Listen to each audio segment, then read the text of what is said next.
ऐसे में आपकी यात्रा शुरू होती है सबसे पहले घाना से। आपकी जानकारी में दिया जाता है कि घाना आप पहुंच चुके हैं और यहां से फिर त्रिनिदाद टोबैगो के लिए निकलेंगे। प्रधानमंत्री ने अपने ट्वीट्स में ये सारी जानकारी दी, कितने कितने सालों बाद पहुंच रहे हैं। जैसे अर्जेंटीना में भारत के प्रधानमंत्री 57 साल बाद पहुंचने वाले हैं, फिर ऐसे ही ब्रिक्स की समिट में आप पहुंचने वाले हैं। सारी ट्वीट्स आपने अपनी जानकारी में दिए। घाना में भारत के प्रधानमंत्री की 30 साल बाद किसी भारतीय प्रधानमंत्री की यात्रा है। इन्हें गार्ड ऑफ ऑनर के साथ साथ 21 तोपों की सलामी दी जाती है और इन्हें यहां पर रिसीव किया जाता है। घाना में भारतीय प्रधानमंत्री से पहले 1957 में पंडित जवाहरलाल नेहरू और 1995 में नरसिंहा राव साहब जो है वो यहां पर गए थे। ठीक है साहब। 1995 के 30 साल बाद अब भारत के प्रधानमंत्री यहां पर हैं। आपका यहां पर भरपूर स्वागत होता है, रेड कारपेट वेलकम होता है। यहां के जो हेड हैं, स्टेट हेड, वो इन्हें एक्सेप्ट मतलब रिसीव करते हैं और बढ़िया से आपको वेलकम करके ले जाया जाता है। इसके चलते घाना रिसर्च में आ जाता है कि ऐसा क्या है घाना में जो भारत के प्रधानमंत्री को अपनी ओर खींच लिया। सबसे पहले इसका पुराना नाम जानते हैं, उससे हम अपना काम भी जान जाएंगे। ब्रिटिशर्स इसे गोल्ड कोस्ट कहा करते थे। 1957 में ब्रिटेन इसे छोड़कर गया था, यानी कि 1957 में यह देश आजाद हुआ है। ब्रिटेन से आजादी पाने वाला यह पहला अफ्रीकी देश था घाना। चूंकि यहां गोल्ड था, तट के किनारे था, इसलिए गोल्ड कोस्ट के नाम से इसे जाना जाता रहा। गोल्ड कोस्ट को फिर घाना नाम दिया क्वामे एनक्रुमा नाम के एक राष्ट्रपति ने।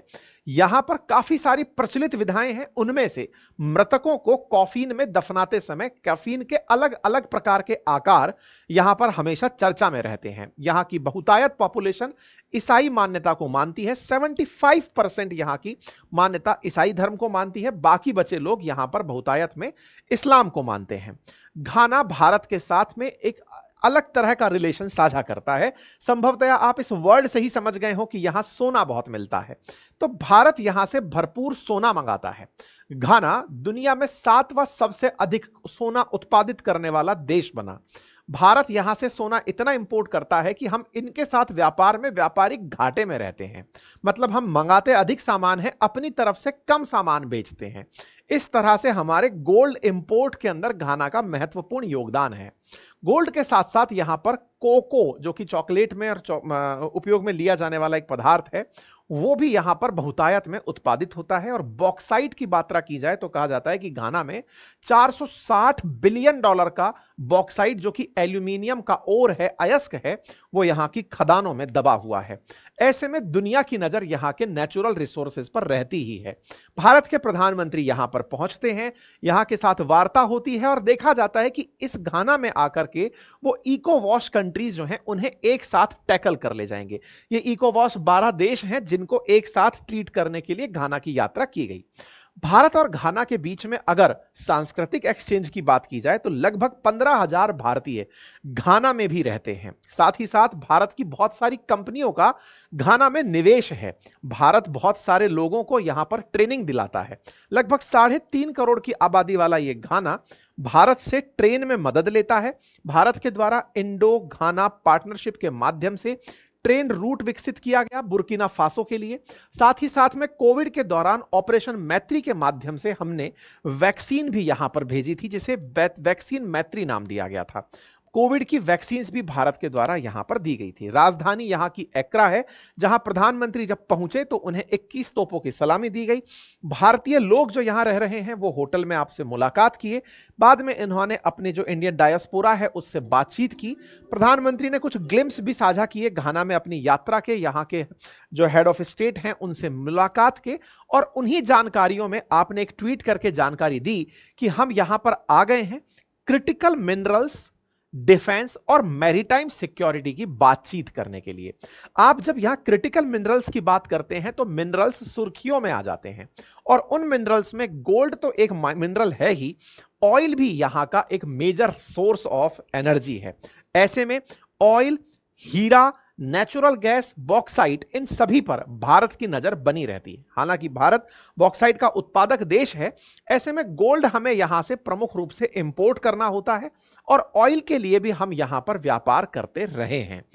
गोल्ड कोस्ट के नाम से इसी वजह से इस देश को जाना जाता रहा। साथियों, भारत के यहां से अगर व्यापार की बात की जाए तो भारत मुख्य रूप से इनके साथ व्यापार में जिस तरह का व्यापार करता आया है, अगर उसे $1 मिलियन में देखा जाए तो भारत से इंपोर्ट जो होता है, मतलब भारत जो वहां से इंपोर्ट करता है, वो 1374 मिलियन डॉलर का इंपोर्ट करता था 2021 में, जो बढ़कर के अब 1790 मिलियन डॉलर का हो गया है। और भारत 1346 मिलियन डॉलर का सामान इन्हें एक्सपोर्ट करता था। लगभग हम लोग 3 बिलियन डॉलर के आसपास का मतलब बाइलेटरल ट्रेड करते हैं। भारत की बहुत सारी कंपनियां जैसे टाटा, महिंद्रा, एस्कॉर्ट, लार्सन टर्बो, एनआईटी, शपोरजी जैसे ग्रुप यहां पर बड़े इन्वेस्टर्स बनकर के काम कर रहे हैं। घाना को मिलने वाले टॉप एफडीआई में भारत की तरफ से 7.61% फॉरेन डायरेक्ट इन्वेस्टमेंट के रूप में घाना में निवेश किया जाता है। भारत के द्वारा दिए गए निवेश की वजह से घाना में भारतीयों की एक अच्छी इमेज है कि भारतीय हैं तो हमारे लिए पैसा लेकर आएंगे। यही कारण है कि भारत के प्रधानमंत्री जब यहां जाते हैं तो ट्रेड और इन्वेस्टमेंट की उम्मीद लेकर जाते हैं। घाना में उनका इस वजह से ज्यादा स्वागत होता है। एनर्जी और डिफेंस सेक्टर में भी, क्योंकि भारत इन दिनों जो हमारे डीआरडीओ द्वारा विकसित की जा रही जो तकनीकी विधाएं हैं उन्हें एक्सपोर्ट करने के लिए बाजार तलाश रहा है। चाहे फिर वो हमारे पास बना हुआ ब्रह्मोस हो या आकाश हो, हम इन्हें एक्सपोर्ट करना चाहते हैं कि हमसे इनको कोई खरीदने वाला देश हो। ऐसे में हम बाजार की तलाश में इन देशों की यात्रा पर हैं। इन देशों की यात्रा में भारत निवेश के साथ साथ तकनीकी शिक्षा, स्वास्थ्य और अन्य सेक्टरों में भी सहायता बढ़ाता है। और ऐसे ग्रुप्स में जहां पर घाना प्रभावशाली है, जैसे कि इकोवॉश, यहां पर भारत का प्रतिनिधित्व करते हैं। लेकिन भारत जब जिस तरह से यहां पर पहुंचता है, वो चीन की चिंता कैसे बढ़ाता है, अब इस बात को भी थोड़ा सा समझते हैं। आप सभी जानते हैं कि चीन ने वर्ष 2013 के आसपास एक ऋण जाल फैलाना शुरू किया था, जिसे डेट ट्रैप के रूप में हमने पहचाना था। बेल्ट एंड रोड इनिशिएटिव के माध्यम से चीन ने दुनिया भर के देशों को अपने कर्ज के तले दबाना शुरू किया और ऐसी शर्तों से उन्हें कर्ज देना शुरू किया कि कर्ज तो ले लो, लेकिन किसी को बताना नहीं है कि कोलेटरल में क्या रखा है। चीन की यही आदत थी जिसके चलते श्रीलंका बर्बाद हो गया था। चीन की यही आदत थी जिसके चलते मालदीव्स या पाकिस्तान जो हाल में पहुंचे हैं, वो यही कारण था। पाकिस्तान को तो चलो आईएमएफ बचा लाया, लेकिन जिन देशों को आईएमएफ नहीं बचा पाता वो चीन की भेंट चढ़ जाते हैं, क्योंकि चीन उन देशों में भर भर के निवेश करता है और जब कर्ज देता है तो सामने वाले से कोलेटरल में, यानी कि सामने से गिरवी में कुछ ऐसा रखा लेता है जो पब्लिक को नहीं पता होता। चीन की डेट देने की, यानी लोन देने की ये जो तरीका है, ये दुनिया में बहुत क्रिटिसाइज होता है।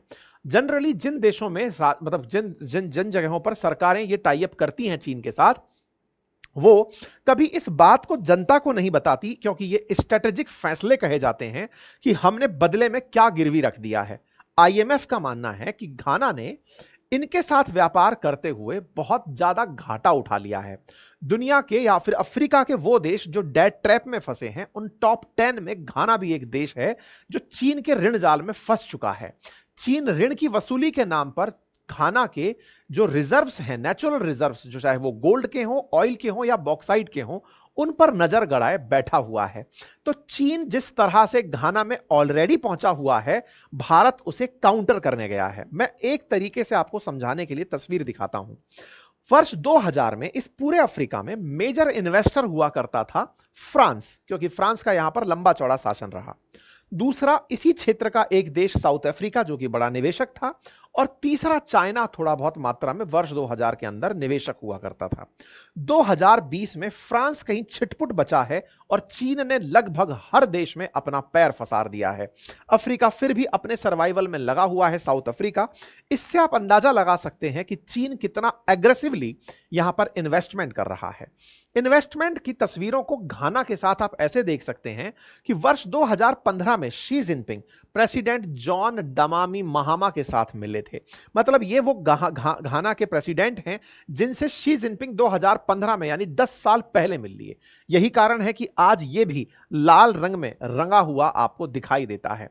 लाल रंग में रंगा दिखाई दे रहा ये क्षेत्र असल मायने में चाइना का जो सपोर्ट है इन्वेस्टमेंट के नाम पर, उसका शिकार हो चुका है। चाइना के द्वारा इन्वेस्टमेंट के नाम पर घाना के अंदर बेल्ट एंड रोड इनिशिएटिव पर हस्ताक्षर करवाए गए और इस हस्ताक्षर के माध्यम से वर्ष 2019 में $2 बिलियन की डील घाना के साथ कर ली गई। घाना इसके चलते डेट के संकट में फंसने लगा और उसे यह प्रतीत होने लगा कि मेरे यहां के नेचुरल रिसोर्सेज चीन कब्जे में ले जाएगा। जानकारी धीरे धीरे मिनिस्ट्री ऑफ फाइनेंस की तस्वीरों पर दिखाई देने लगी घाना में कि चाइना की डेवलपमेंट बैंक ने गवर्नमेंट ऑफ घाना को $3 बिलियन का लोन दे दिया है। जानकारी और निकलकर आने लगी, चर्चा निकलकर आई कि घाना लगभग $10 बिलियन के चीन के कर्ज में है। तो घाना में loss control over of its resources to China if it default on it's date. ये वर्ष 2023 के अंदर तैरती हुई खबर आपको दिखाई दे रही है। मतलब ये घाना धीरे धीरे कर्ज के जाल में फंसता चला गया और हेडलाइन बनती चली गई कि दो दशक के अंदर अंदर 10 अफ्रीकी कंट्रियों में से एक घाना भी वो देश हो गया जो लगभग $10 बिलियन के चीनी कर्ज में फंस गया। अर्थात घाना इस समय लगभग $10 बिलियन के चीनी कर्ज में दबा हुआ है। इसे डर है कि यह कर्ज चुका पाएगा या नहीं। कर्ज चुकाने के लिए इसे अपने नेचुरल रिसोर्सेज को ही चीन को देना होगा, लेकिन डर है ये इक्वेटर पर पड़ता है। इक्वेटर पर होने की वजह से यहां पर खेत मतलब जो जंगल हैं वो बड़े घने हैं।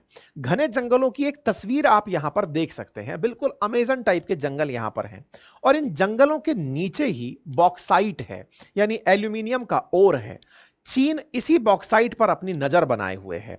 वो चाहता है कि बॉक्साइट यानी कि एल्यूमिनियम जिससे कार या फिर मशीन का गाड़ियां हवाई जहाज जैसी चीजें बनती हैं, उस बॉक्साइट को वो यहां से कैसे निकाल पाए। घाना की चिंता यह है कि वो इन पेड़ों को कैसे कटने दे जिन पेड़ों के अंदर यहां की जनता निवास करती है। इन पेड़ों से ही वो पानी की नदियां निकलती हैं। घाना की 5 प्रमुख नदियां जिन क्षेत्रों से निकलती हैं, जिनसे एक्रा जो यहां की राजधानी है उसको पानी मिलता है, उन पेड़ों को वो कैसे कटने दे, ये घाना की बड़ी चिंता इन दिनों बनी हुई है। इसी चिंता के चलते घाना अब सोर्स तलाश रहा है और उन्हीं में हम लोग नजर आते हैं। यानी कि जब आप फंस जाएं तो हमें याद करें। श्रीलंका ने भी यही किया, मालदीव्स ने भी यही किया, जल्दी बांग्लादेश भी यही करेगा। पाकिस्तान की तो खैर पूंछ ही टेढ़ी है, शायद वो कभी नहीं करेगा। लेकिन कुल मिलाकर के जो देश चीन के जाल में फंसते हैं उन्हें भारत फिर से मित्रवत व्यवहार देता हुआ नजर आता है। भारत का तरीका साफ है कि हम आपको कर्ज जाल में नहीं फंसाते, हम आपको अपलिफ्ट करते हैं। हम आपके अंदर वो तकनीकी विशेषताएं साझा करते हैं, आपके ही लोगों को पढ़ाते हैं, आपके यहां पर निवेश करते हैं। आपके निवेश से जो पैसा आपको मिले आप उससे कर्जे चुकाएं, आप उन कर्जों से बाहर निकल कर आए। ठीक इसी तरह हमने श्रीलंका को कर्ज जाल से बाहर निकाला। अब हम घाना की यात्रा पर पहुंचे हैं। तो संभवतया घाना की यात्रा चीन के लिए आने वाले समय में रिसोर्सेज पर से छूटता कंट्रोल हो सकती है। लेकिन फिलहाल के लिए शायद आप यह समझने में कामयाब हो गए हो कि भारत का यहां जाना कैसे मायना रखता है। आपको क्या लगेगा कि ऐसी यात्राएं चीन को बहुत आसानी से राहत दे जाएंगी? जी नहीं, चीन परेशान होगा, तभी तो यह हेडलाइन बनती है। आप सभी को जानकारी होगी कि चीन से निकली हुई एप्पल आईफोन बनाने वाली जो कंपनियां हैं, आईफोन बनाने वाली जो कंपनी एप्पल है, वो भारत के अंदर काम कर रही है। लेकिन भारत बहुत सारी चीजों में चीन पर डिपेंडेंट है, विशेष रूप से रॉ मटेरियल्स के मामले में। चीन आजकल भारत में बन रहे मैन्युफैक्चरिंग हब को प्रभावित करने के लिए एक्सपोर्ट बाधित कर रहा है। मतलब चाइना से हो रहे एक्सपोर्ट्स को रोक रहा है, या यह कहिए कि इंडिया में इंपोर्ट्स होने नहीं दे रहा है, जिसके चलते भारत के अंदर निर्माण बाधित हो रहा है। इतना ही नहीं, भारत के इंजीनियर्स को जो आईफोन फैक्ट्री में काम कर रहे हैं उन्हें अपने यहां लुभा लुभा करके बुला रहा है। खैर जो भी हो, चीन के ये प्रयास निरर्थक होंगे क्योंकि भारत कोई ना कोई विकल्प तलाश लेगा। हमारे भारत के प्रधानमंत्री को घाना ने अपनी तरफ से सर्वोच्च नागरिक सम्मान दिया। उसके बाद प्रधानमंत्री ने यहां के सदन को भी संबोधित किया। भारत के प्रधानमंत्री अब तक 24 ग्लोबल ऑनर प्राप्त कर चुके हैं, जिनकी फहरिस्त लंबी है। घाना ने जिस तरह से सम्मान दिया, जिस तरह से अपनी संसद में भारत के प्रधानमंत्री को बोलने का मौका दिया, इनकी संसद के माहौल को देखकर लग सकता है कि घाना ने किस तरह से हमारा ग्रांड वेलकम किया। भारत के प्रधानमंत्री ने यहां की संसद को संबोधित किया। पूरी संसद के संबोधन के दौरान यहां के कुछ सांसद भारतीय गणवेश में भी नजर आए और वो गणवेश इस समय सोशल मीडिया पर काफी चर्चा का विषय बनी हुई है। एक तो हमारे राजा जी बन करके चले आए थे। ऐसे में भारत के साथ यहां के लोग भी जुड़ना चाहते हैं। भारत के प्रति इनके मन में जो व्यवहार प्यार के रूप में उपस्थित है वो इन तस्वीरों से साफ साफ दिखाई दे रहा है। कुल मिलाकर के ये एक कल्चरल टाई के रूप में भी देखा जा रहा है। प्रधानमंत्री ने अपनी तरफ से अपने संबोधन में इस बात को स्वीकारा कि आपने न केवल मेरा बल्कि 140 करोड़ भारतीयों का सम्मान किया है। हम सब आपसे मिलकर के बहुत खुश हैं। एक तरह से बड़ा ही फ्रेंडली और पारिवारिक सा गेट टुगेदर यहां पर भारत के प्रधानमंत्री करते हुए आए। साथ में 4 बड़े एमओयू पर हस्ताक्षर हुए, जिसमें विदेश मंत्रालय के द्वारा पारंपरिक चिकित्सा पद्धति के द्वारा कल्चरल एक्टिविटी और स्टैंडर्ड सेटिंग्स को लेकर के कुछ समझौते थे। इन समझौतों के बारे में सारी जानकारियां और डिटेल में धीरे धीरे आती रहेंगी। शाम होते होते प्रधानमंत्री त्रिनिदाद और टोबैगो की यात्रा पर रवाना हो गए और ऐसे में अब देखना यह होगा कि क्या यह यात्रा त्रिनिदाद और टोबैगो को भी चाइना के डहट से बचाने के लिए है या कोई और।